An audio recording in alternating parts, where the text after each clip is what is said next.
There's been a common belief in Umamusume, at least in the global version, that effort is not rewarded. That there's only one style of play and that there's no room for experimentation, that you must play a specific way or there's little point in even trying in the first place. This sentiment isn't new to the game. You can find remnants of it even before the game launched with the old Kitajan Black SSR card discussions, those of which that were so overwhelming and widespread that there are still those to this day that swear you cannot hope to be competitive in any aspect without it. This sentiment has come to a boiling point recently among communities I'm involved with, to the point that many of the players are quitting or they're so cemented in their belief of that they're just no longer open to any suggestions. I firmly believe that with just having a basic understanding of the fundamentals of this game, you can not only be successful, but win champions meets. So with this video, I want to dispel two main things. The first is that there's no skill expression in Umamusume. The second is that you must have access to the best cards to hope to be competitive. I want to be clear though that I'm not arguing for the extreme opposite, that things such as meta, quality of resources, or luck will never factor into your Uma success. I am trying to make the case though that they are not the end-all, be-all, or requirement to be successful in the game. I intend to prove that with just a little thought, you can make those factors not only mean less when used against you, but you could even use them to your advantage. This isn't meant to be like a tutorial or an in-depth guide or anything. Think of this video more on how to think as opposed to the super common what to think that is way too prevalent with this game. This is aimed more for players who are already familiar with how to play and may have given up, fallen into pessimism, or have this commonly spread belief. I guess it's also for those who are interested in seeing an Umamusume video that's written more like an essay. I want to make the case for the power that comes from understanding the fundamentals.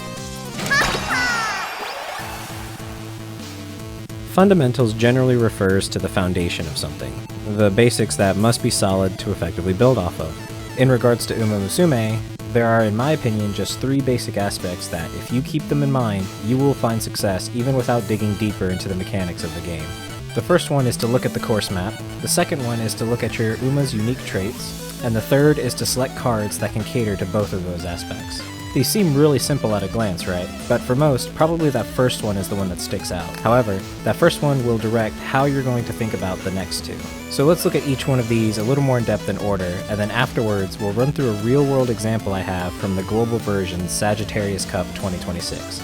The most important thing before doing anything related to building your ace is to look at the map for the course you'll be running in. Whether it be for the Champions Meet or a Legend race, just by glancing at the map, you'll be able to quickly adjust everything else that follows. There's many different map references out there, so for this part we'll just look at a simplified one, and then later on we'll show a more detailed one when we put everything into practice. So, let's take a look at this course. Just doing a once-over of this will kind of dictate to you what kind of skills that you want to use or avoid. The magic of Umamusume is that you can kind of get as deep as you want in this step, or as light as you like to. So for this video though, we're going to keep it pretty simple, just kind of give the basic observations that you want to look out for. The first thing you'll notice is that the course is entirely on a downhill slope, so the acceleration skills that activate from downhills will overall be wasted. They'll most likely activate early, and so they'll wear off before they get to be taken advantage of in the acceleration zone. On the opposing end, there's an uphill that's a little bit into it, so while it's not perfect, it is close enough that some styles like Late Surger may be able to use leftover skill points and buy a usable skill to take advantage of it. Additionally, the late race is after the final corner ends, so uniques like Saiyan Sky's Angling Scheming just can't activate, or Taiki Shuttle's Acceleration ult will most likely activate at a really poor time, so it'll expire before being able to be taken advantage of. But uniques like Halloween Super Creek, which activate when passing someone when exiting the final corner into a straight, will be especially effective here. Lastly, since the late race begins on a straight, it means that Umas will have already spread out after exiting the final corner, making some skills like those that activate when you're blocked near the final stretch less reliable. So just from taking a look at the map, when we combine it with the conditions of the course, a trainer will typically have a good idea on what will work and what won't. So just using that knowledge will get you an immediate advantage over most other trainers. You can get a lot more in depth with these course layouts, but just as a general baseline, comparing your Uma skills to the course to see how effective they'll be is all you really need. Umamusume have a lot of natural inherent traits that could almost compare to a difficulty setting when building. There will be some that are naturally accustomed to some tracks without much effort needed, while others are so incompatible that the effort put in won't be worth it outside of just challenging yourself. This spectrum is what I want to focus on. Umamusume has a lot of benefits from it being a part of the roguelite genre. Due to this distinction, all trainers share a starting line every time they want to build a new Uma, and any time that they invest is able to make later runs even easier. The game being high score based means that it only really takes one good run to have something valuable potentially for the rest of your life on the account. This means that the most valuable resource you can invest in it is just time, because even if someone were to spend a lot of money and have a full collection of SSR max unbinded cards, without effectively using them, they will eventually hit a wall. So for the sake of thoroughness, let's take a look at each section in depth. The stars for an Uma affect the starting stats and the unique skill level. These are not especially impactful in small bursts, but they can add up to make reaching specific benchmarks easier or give a little more wiggle room during your runs. The unique level I'll see many people prioritize during their career runs for like Unity and Ura Finale. Oftentimes though, it's mostly to their detriment, like they'll skip a good training day to accumulate fans for the Valentine's level up or the FanFest level up. But each unique skill level only raises the effectiveness by 2% for your heals and 3% for your offensive skills. So while these small boosts can be nice, they are in no way worth targeting over anything else that you have available.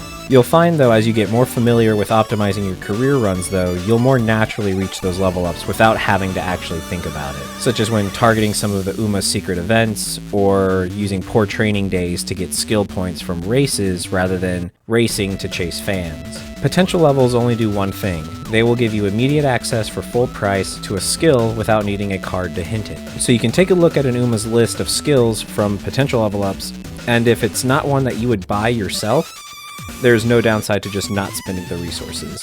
There are many Umas that will just stay at potential 3, for example, never using their potential 5 skills. A general rule when spending resources though is that it's best to just spend them at the time that you'll actually use the skill. Next we have aptitude. These are the natural affinities for the Uma. Track affects their acceleration, distance affects their speed, and style affects their wit, although not for the purposes of skill activation. You can use sparks to raise these, with the first star raising an aptitude by 1 stage, and then every additional 3 stars will raise it by another letter grade up to a maximum of 4. You also max out at A when starting a new career run, but can raise it to S during the 2 April Inspiration events. For track and distance, A rating is non-negotiable, but for style though, you can generally get away with a B rank if you need to. Lastly is your growth rates. These are multipliers that an Uma has for specific stat increases during training. While these are pretty straightforward on their own, they actually greatly influence how you'll customize their support decks. This is likely the section that most are either waiting for or skipped ahead to immediately. There are a lot of things that cards influence or affect, but the main ones we will focus on are: does your deck's loadout synergize with the course that you're preparing for? Does your deck support your Uma's growth rates? And does your deck provide the vital skills you need to perform? Let's use the course that we looked at earlier to look through these, and we'll bring along our class representative for this. So let's go down the list in order. So we'll go ahead and start with a generic or standard Bakushin deck loadout. Maybe 3 speed, 2 wit, and then a wild card, which was generally another wit, a guts, or a power card. The course is a sprint, so extra points and stamina won't be necessary here. Power training will give points and stamina, so it's probably safe to remove that and use inspiration to provide extra power points. The course is also, as we remember, almost entirely on an incline. This will greatly affect an Uma's pace, so you'll want to compensate with extra wit. So far, solid on its own, but we can do even better than this. Now we check the Uma's growth rates. This small tweak will show noticeable differences in how your Uma's final stats end up, and the ease of your ace attempts. Sakura Bakushin has 20% bonus in speed training and 10% in wit. 20% is a lot, and you'll find Umas with such numbers in a stat often overshoot their goals in most cases. So with that in mind, we can probably safely take off a 3rd speed card, and let's replace it with another wit. Using a single guts card on its own won't be impactful for this kind of race, and with wit cards being generally lower effectiveness than other categories of cards, using another will help us hit that 1200 as well as utilizing the extra energy and skill points. We can then use them to perform more free races to stack more skills for such a short course. Guts is not as worthless as people tend to treat it, but it is true that it is the least useful in most cases. So for this course, it can kick in as a replacement for stamina in the second half, and it will be used to win duels at the late race. So what we can do to not ignore it entirely is to use a few unity bursts when opportunity arises during training, since it'll raise our speed and power as well, while supplementing guts to cover these unique cases. But I do want to emphasize that you can adjust this depending on your playstyle. Now we think about the must-have skills you'd want and the best way to get them. Bakushin works naturally as a front or pacer, so there's an endless number of builds that you could work towards. The free card Wit Bourbon gives a vital frontrunner skill that most fronts will want. You could borrow Biko, who is an extremely powerful speed card that gives many sprint skills. Although she cannot borrow her own card, Bakushin Speed gives many useful skills as well for this course. This is also where you can possibly edit your deck for consistency, as while you may be more optimal in sparking groundwork for frontrunners, some are fine sacrificing the more optimal stat build to get a consistent groundwork skill from the Power Falcon card. You'll almost certainly have more skills available than points to buy them. So it's also just fine to throw in some cards that may not provide skills, but are stronger in terms of the friendship training they can provide, or the events that they can give for extra energy or mood. Fukukitaru, for example, has a couple useful skill point events, and as we mentioned earlier, extra wit cards can provide more of those. So take some time to look through what options you have, and consider the scenario you're using. Unity Cup will give extra skill hints based on your A aptitudes, for example. Also, there's nothing wrong with bouncing ideas off someone or looking at what others are taking. It's always important to take in information, but to mold it into a style that works for you. This skill section may not be as informative as the others, so I think demonstrating everything combined will help a little more. So, thank you Bakushin for joining us. Let's now apply everything with a real-world example. Let's try to make an ace in the Sagittarius Cup 2026. Starting with the steps that we laid out, we first look at the course map to see what we're working with. It's a long course, so stamina and healing will be a factor. Next, we look at where the final spurt starts. We see it's at the end of a straight entering two corners. This also means that when the acceleration phase begins, they will all be clumped together on that long turn, and not yet totally spread out. Additionally, acceleration skills that pop on the final corner won't be as effective yet again, as they'll be so late in the spurt. Then lastly, the hill skills that give acceleration have a similar issue here where they're all located outside an effective spot. However, their locations do make healing particularly effective.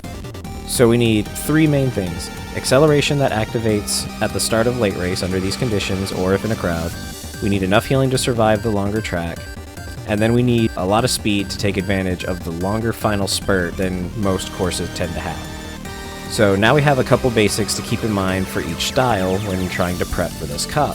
1. The Unity Cup provides a universal gold acceleration skill called No Stopping Me from winning the Unity Finals. This skill activates when you're inside the final spurt, and there's an Uma directly in front of you. This course is perfect for it, and it being simply given to you in the career means that it's incredibly accessible. We know pace chasers will generally struggle in this course in a vacuum. Their main sources for acceleration do not trigger at good spots in this, and will have to rely on head-on, a relatively rare skill. Additionally, they will use more stamina than any other style. We know end closers will have the easiest time on a course like this. Their exclusive style acceleration, straightaway spurt, is available from multiple different sources and can activate immediately when reaching the final spurt section. Additionally, as they're in the back, they have the most opportunity to pop No Stopping Me. And lastly, with the course being longer, they have plenty of time and space to take advantage of their extra spurt speed. The first corner for late race is close enough that frontrunners can use their usual angling and scheming, though only the one in first place can use that, and it's a little late.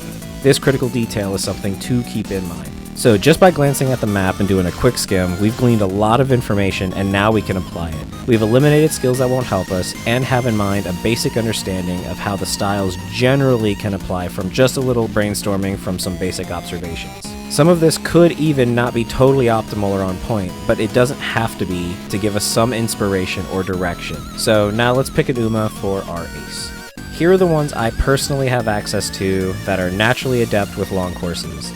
You can use virtually any Uma when using Sparks, but we'll stick with an Uma that has A in both long and turf. We have Narita Taishin, whose kit seems to totally support this course, having a built-in heal, a unique that is extremely synergistic, and the gold version of Straightaway Spurt, an insane Uma for this. We also have Goldship, who is very similar to Taishin, as well as being free for all accounts. A heal that supports the layout of the course, natural skills that work well, and having growth rates that are ideal for a long course. Both of these two being end closers naturally make them to be the biggest threats for sure and very easy to build. But I'd like to really hammer home the thesis of this video, that with just some basic understanding of the fundamentals, you can succeed even without the easiest or the best stuff. So let's introduce the Emperor, Simbali Rudolph. Rudolph is one of my favorite Umas, and has a fascinating kit. She's mostly known for her debuffing in medium courses, but her unique is uniquely powerful. Her growth rates we can use to particularly efficient effect as well. I think we'll go ahead and run her as an end closer to really cater to the course. I suspect Gold Ship will be particularly popular, and her unique will make Gold Ship move forward at the halfway point of the course. We can abuse this to make Rudolph's unique for passing other Umas activate, as well as guaranteeing that we will have an Uma close in front of us to activate No Stopping Me. With End Closer being only a C aptitude, we'll want to bump that up at least a letter grade. Ideally we'd make it hit A, but the more important spark to hit is long S, and I don't have particularly good luck on parent making and using a 1-star. So we'll make sure that there's sparks for straightaway spurt in there, as that's a skill we cannot go without, and then with that settled, we'll go ahead and move on to our deck. Rudolph has 0 speed growths, so we definitely are needing to go either 3 speed cards in general or 2 speed SSRs to help facilitate that deficiency. There's always refocusing sparks or unity burst, but with us using what we have and focusing the sparks to long and skills we need, let's ensure the cards will get us as high of a speed as we can get. This long course is not the longest, only being 2,500 meters, so a good benchmark to aim for is 900 plus 1 gold skill. So we have to figure out how we'll get that gold recovery, as Rudolph does not have one in her kit naturally.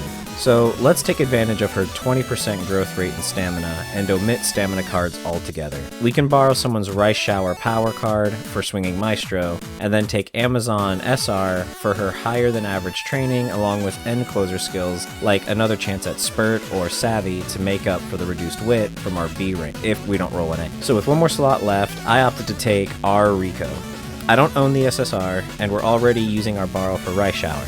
I'm someone who appreciates the consistency the mood ups give from it, and the supplemental stamina and guts she gives will help in reaching the benchmarks since we're opting to do 2 powers for our stamina training. Now for the speed cards. SR Taishin gives some end closer skills and decent stats. Next, we'll ideally want to use Sweep Tosho for her priority, but I didn't have her maxed out at the time, so I opted for Aishin Flat, who gives mood ups and energy. Then my last one that I took was my Kitajan Black card. It's essentially an SR Sweep Tosho with its priority, but the main purpose is it's just the strongest card that I had in my inventory, and we are dealing with a 0 growth rate here.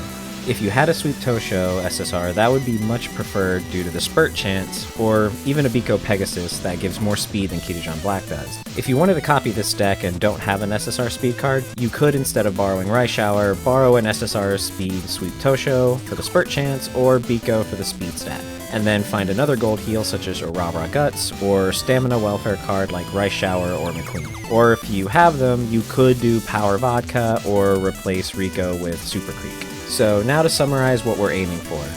We want as high a speed as possible, we want to have enough stamina to survive, ideally 900 and a gold heal, we must secure the Unity Finals for No Stopping Me, and we must obtain straightaway Spurt.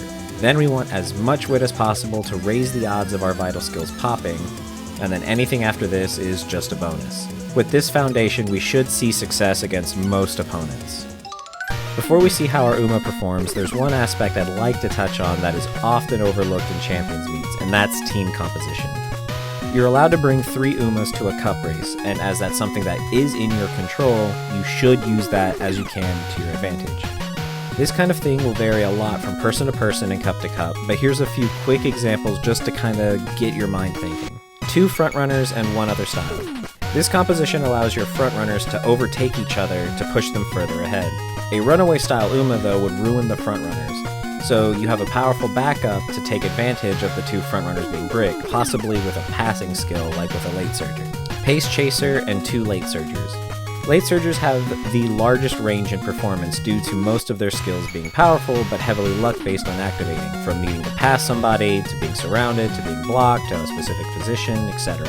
So having 2 not only gives you 2 attempts in a sense, but they can activate their skills off of each other potentially. The Pacer also gives an alternative style, while also being in position to activate the Late Surger's skills should something go wrong. Runaway and 2 other styles.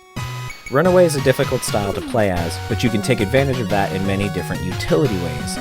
Many will use Runaway simply to disable the other enemy frontrunners, and then because the Runaway Uma often will fall back consistently at the acceleration zone, that makes it the perfect target to activate your other style's passing abilities, uniques, etc. The meta response. There will be many cups that have the community following a specific meta or the most popular strategy. You can take advantage of that with skills and styles that respond to that directly. For example, on that sprint map we talked about, most would run pace chasers and little else. This makes it possible to respond with debuffers targeting that role, or running competitive spirit with your own, or skills for being surrounded on your own pacers, or ensure that if you run a late surger or end closer, you will guarantee specific positions, or running a front runner and being less likely to have competition for that first place activation for skills. Try to think about the aces that you want to bring and what your opponents may bring, and you can really fine-tune your team to raise your odds of winning, or create the anti-meta team of your dreams. Now, let's see how the Emperor's career attempts came out. So we have a 12.8k rating. Not quite max speed, but hit all the other checkboxes we mentioned. Acceleration skills are there, S aptitude and long for the speed bonus, the heals we need. This could easily be improved, but time is short. The cup's already here, so let's see how we perform. So, this example takes place in round 2 of the cup in Group A, where most of the lower ranked Umas have been filtered out. This is particularly powerful set of opponents here, all following the typical strategies and really high-end stats that eclipse mine. You can see this dodo here is missing head-on though, something we mentioned earlier when thinking about the styles for the course and where their acceleration would come from. Christmas Aguri Cap is often touted as an unbeatable Uma. However, this one is a particularly low wit, and her strength comes from her powerful unique that needs all 3 of her heals to activate or it will not happen. This gold chip has insanely high stats, but no straightaway spurt. Looking at some of their decks, this one is using 6 maxed out SSRs. I'm pretty out of my league here with my A+ against these S+. However, we have all the most important boxes checked, so we have a chance with just a little bit of luck needed. So, without any more delay, let's see how we do.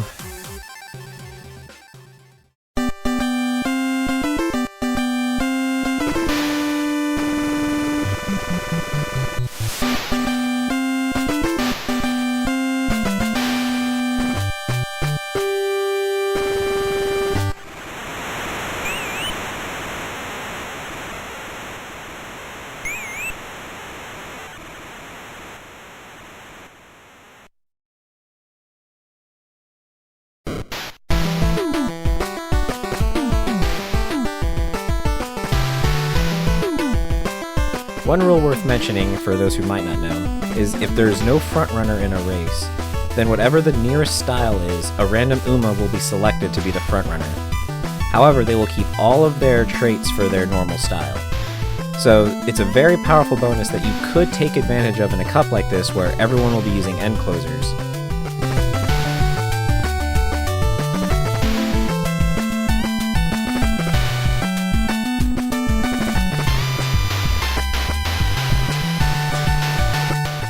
Our positioning is strong so far, and the gold chips both moving forward due to their uniques gives us this perfect blockade for a possible no stopping the acceleration, while we're all forced to turn tightly.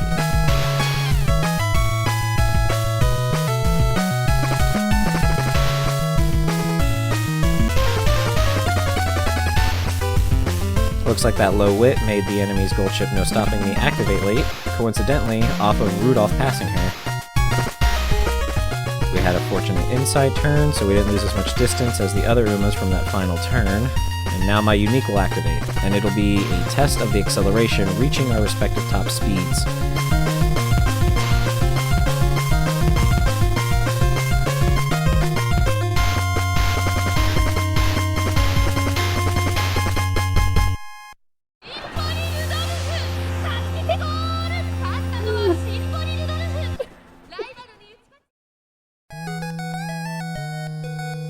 With that, our off-meta 12k rating Uma defeated the 3 meta Umas with upwards of 4k higher rating.